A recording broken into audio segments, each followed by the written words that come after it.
Hi అండి, welcome to Jyothish kitchen. ఈరోజు మన కిచెన్లో రెసిపీ వచ్చేసి మటన్లో మనము చింత చిగురు వేసి వండుతామండి.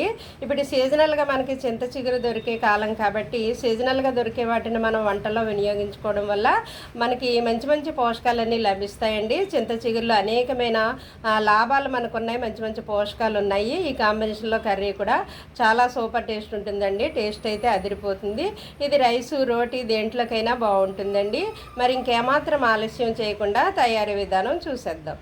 ఇదిగోండి మటను చింత చిగురులోకి నేను తీసుకున్న పదార్థాలు. మటన్ అయితే అరకిలో అండి. అరకిలో మటన్ అయితే చిన్న ముక్కలు కొట్టించుకోవాలన్నమాట. చిన్న ముక్కలు అయితే మనకి మెత్తగా ఉడుకుతాయి. అలాగే ఉప్పు కారం మసాలా అందులోకి బాగా పట్టి కొంచెం టేస్టీగా ముక్క నవ్వులుతుంటే జ్యూసీగా బాగుంటుంది అనమాట. మసాలా గ్రేవీ అంతా దాంట్లోకి వెళ్తుంది, బాగుంటుంది. చింత చిగురు అయితే ఇది రైతు బజార్లో తెచ్చారండి. ఒక 50 గ్రాములకి ఎక్కువ, 100 గ్రాములకి తక్కువ అలా ఉంటుంది అనమాట. ఇది ఒక 50 రూపాయలది. ఇది దీంట్లో కూడా కాడలు, ముదిరిపోయిన ఆకులు ఇవన్నీ ఉంటే నేను క్లీన్ చేసి కడిగి పెట్టేసుకున్నాను. అయితే దీంట్లోకి నేను 2 ఉల్లిపాయలు తీసుకున్నానండి. సరిపోతుంది అనమాట. ఈ మటన్కి చింత చిగురికి 2 ఉల్లిపాయలు సరిపోతాయి. మరీ ఉల్లిపాయలు ఎక్కువైనా తీపి వచ్చేస్తుంది అనమాట. మటన్ అయితే నేను శుభ్రంగా కడిగి పెట్టాను. అలాగే చింత చిగురు కూడా క్లీన్ చేసి కడిగి పెట్టేసుకున్నాను. ఉల్లిపాయలు కట్ చేస్తాను ఇప్పుడు. ఇదిగోండి ఉల్లిపాయలు కట్ చేసి పెట్టేసుకున్నాను. అయితే ఇందులోకి కొద్దిగా కరివేపాకు వేద్దాము. మనము అది కొత్తిమీర వేయక్కర్లేదు, ఎందుకంటే చింతపండు పులుపు దాన్ని డామినేట్ చేస్తుంది అనమాట. కొత్తిమీర అవసరం లేదు, కావాలనుకుంటే వేసుకోండి. నేను ఇది కుక్కర్లో వండుతున్నాను అనమాట. స్టీల్ కుక్కర్ ఇది. దీంట్లో నేను వండుతాను. అయితే 4 విజిల్స్ అయితే సరిపోతుంది. అదే కుక్కర్ లేని వాళ్ళు అయితే సిమ్లో పెట్టి కొంచెం ఒక 20 మినిట్స్, ఒక అరగంట అలాగా నెమ్మదిగా ఉడకనివ్వాలన్నమాట. మటన్ లేట్ అవుతుంది. సరేనా, నేనైతే ఇప్పుడు కుక్కర్లో పెడతాను. స్టార్ట్ చేద్దాం మన వంట. ఇదిగోండి నేనైతే స్టవ్ ఆన్ చేసి కుక్కర్ పెట్టుకున్నాను. ఆయిల్ వేద్దాం ఇప్పుడు. 1 2 3 4. ఓకే, దీంతో 4 స్పూన్లు వేసాను నేను.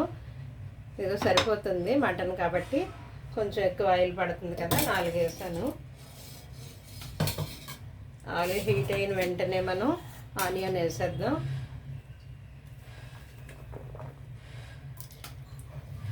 కొంచెం వేడెక్కనిద్దాం ఆయిల్. ఓకే,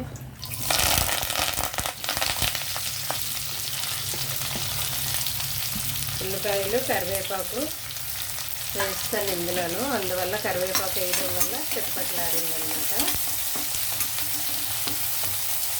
ఇప్పుడు ఇందులో మనము కొద్దిగా పసుపు వేసేద్దామండి. కర్రీకి సరిపడా పసుపు, కొంచెం పసుపు,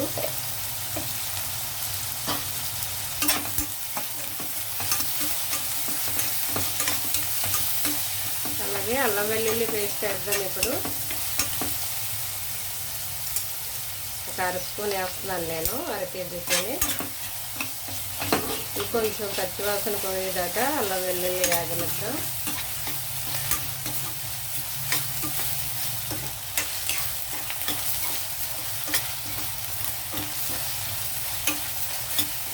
కొంచెం వేగిన తర్వాత ఇప్పుడు మనం ఇందులో సాల్ట్, కారం వేసేద్దామండి.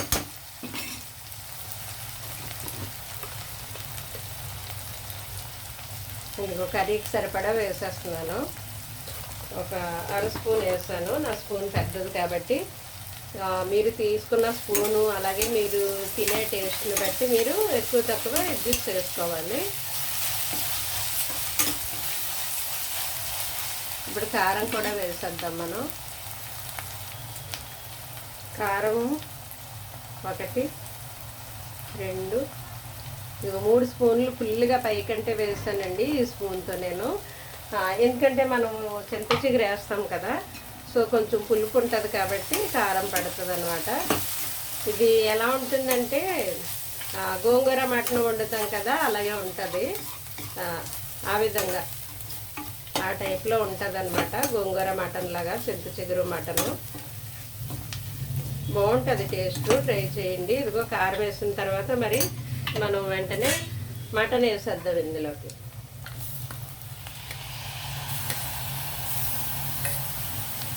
మటన్ కడిగినప్పుడు వాటర్ లేకుండా పిండి పెట్టుకోవాలన్నమాట, అందులో వాటర్ ఉండకుండా. ఇది ఒకసారి అంతా బాగా కలిపిన తర్వాత కొద్దిగా మగ్గనిద్దామండి. వెంటనే వాటర్ వేసేయకూడదు. మటన్ కొంచెం ఇలాగా ఉప్పు కారం అల్లం వెల్లుల్లి పేస్ట్లో మగ్గితే ఆ స్మెల్ పోతుంది అనమాట. ఎందుకంటే మేక మాంసం వాసన వస్తుంది కదండి, చికెన్ అయితే నీసు వాసన వస్తుంది, ఇదైతే వేరే మేక స్మెల్ అంటారు, అలాగే స్మెల్ వస్తుంది. అందువల్ల కొంచెం మనం ఇలాగా ఉప్పు కారం వేసినప్పుడు దీంట్లో మగ్గనివ్వాలి, మగ్గితే స్మెల్ రాకుండా ఉంటుంది. ఉప్పు కారం ఈ ముక్కలకి బాగా పడుతుంది అన్నమాట. పట్టడం వల్ల ఇందులో ముక్కల్లో ఉన్న వాటర్ బయటికి రిలీజ్ అయిపోయి ఈ ఉప్పు కారం అది పీల్చుకొని స్మెల్ రాకుండా ఉంటుంది. కొద్దిసేపు ఇలాగా మగ్గనిద్దామండి. కొద్దిసేపు ఇదిగోండి మటన్ కొద్దిసేపు మగ్గింది. ఒక 10 నిమిషాలు అలాగా ఆయిల్లో ఇలా మగ్గనివ్వాలన్నమాట. దీంట్లో వాటర్ అంతా బయటకు వచ్చి ఉప్పు కారం అది పీల్చుకుని చూసారా రెడ్గా కలర్ మారింది. ఇప్పుడు ఇలా రావాలి. ఓకే, ఇప్పుడు మనం కొద్దిగా మసాలా వేసేద్దామండి, ఎందుకంటే కుక్కర్ విజిల్ పెట్టేస్తాం కదా. నేను గ్రైండ్ చేసి ఉంచుకున్నాను మసాలా పొడి, ఇది ఒక 1 స్పూన్ వేసి కొంచెం వేస్తున్నాను. మటన్ కదా కొంచెం స్పైసీగా బాగుంటుంది కదా. ఆ తర్వాత జీరా ధనియా పౌడర్ కూడా వేస్తున్నాను, ఇది కూడా ఒక 1/2 స్పూన్. ఇవి కూడా మనం ఇప్పుడు బాగా కలపాలి. దీనికి బాగా కలిపిన తర్వాత ఒక 2 మినిట్స్ అలాగా మగ్గనివ్వాలి. మగ్గిన తర్వాత దీంట్లో వాటర్ వేసి లిడ్ పెట్టేసి విజిల్ పెట్టేద్దాం. అప్పుడు విజిల్స్ అన్నీ అయిపోయాక లాస్ట్లో అది ఏమంటారు ప్రెజర్ పోయిన తర్వాత మూత తీసిన తర్వాత అప్పుడు మనం చింత చిగురు వేయాలి. ముందే వేసేస్తారు కొంతమంది, సరిగా ఉడకదు, చాలా గట్టిగా ఉంటుంది. ఏదైనా సరే గోంగూర కానీ ఇలాంటి పులుపుగా ఉండే ఆకుకూరలో మనం అంతా అయిపోయాక లాస్ట్లో వేయాలి. దట్టు అది చింత చిగురు చాలా ఈజీగా త్వరగా ఉడికిపోతుంది. పలుచగా ఉంటాయి ఆకులు, డెలికేట్గా స్మూత్గా ఉంటాయి కదా చింత చిగురు, లేత చిగురు.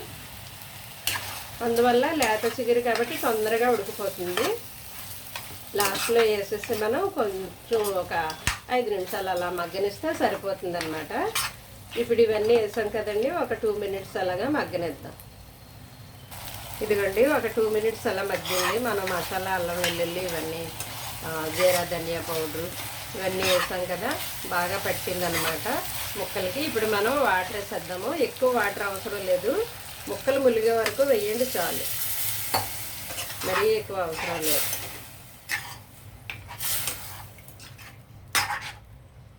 ఇంకా కొంచెం పడుతుంది నాకు వాటర్, కొంచెం పడుతుంది. ఒక గ్లాసుడు ఫుల్గా వేసి పావు వంతు వేసాను నేను, సరిపోతుంది, మరీ ఎక్కువ అవసరం లేదు. ఇప్పుడు మనం లిడ్ పెట్టేసి విజిల్ పెట్టేద్దాము. ఒక 4 విజిల్స్ వేస్తే చాలండి. ఒకవేళ మరీ మెత్తగా కావాలి అనుకున్న వాళ్ళైతే ఒక 5 విజిల్స్ వేయించండి చాలు. మ్యాక్సిమం 4-5 విజిల్స్కి కరెక్ట్గా ఉడికిపోతుంది మటన్, ఎక్కువ అవసరం లేదు. మూత పెట్టేద్దాం.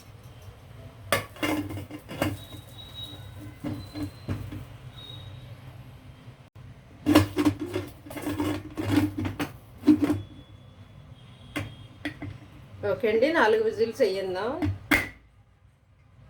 చూద్దామండి. నేను కుక్కర్ ఆఫ్ చేసి 10 నిమిషాలు అయ్యింది. మూత తీసి చూద్దాం. ఇది కొంచెం టైట్గా ఉంది నాకు. ఇదిగోండి కర్రీ చూద్దాము. ఇదిగో చూసారా ఇంకా పులుసు ఉంది. సో ఇప్పుడు మరలా మనం స్టవ్ ఆన్ చేద్దాము.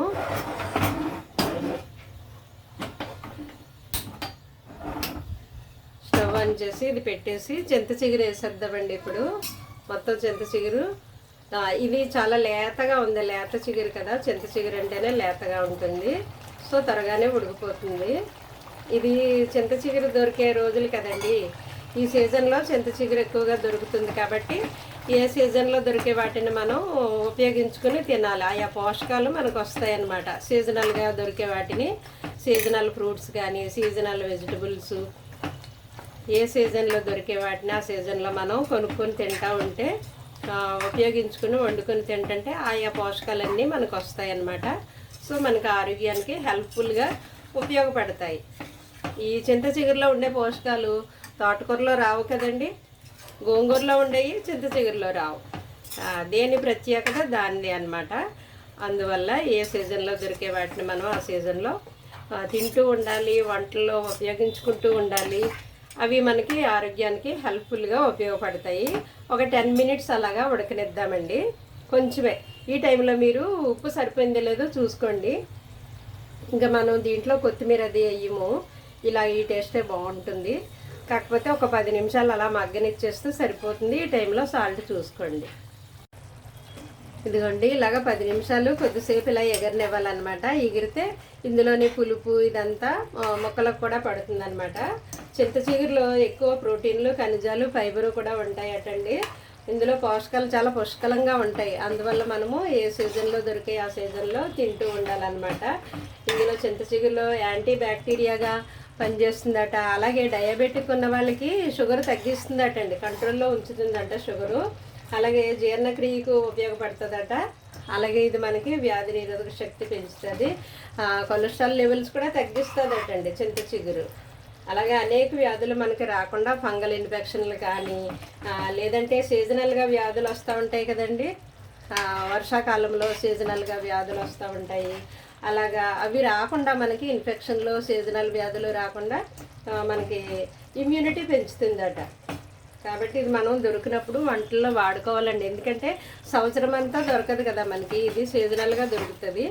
దొరికినప్పుడు మనం దీన్ని ఉపయోగించుకోవాలి. చింత చిగురు మటన్ వండుకోవచ్చు, చింత చిగురు చికెన్ వండుకోవచ్చు, చింత చిగురు రొయ్యలు, పప్పు, చింత చిగురు, ఇంకా చాలా రకాలు ఇలా మనం వండుకోవచ్చు. ఎండు రొయ్యలు వేస్తారు, పచ్చి రొయ్యలు వేస్తారు. ఈ విధంగా అనేక రకాలుగా మనం వంటల్లో వాడుకోవచ్చండి.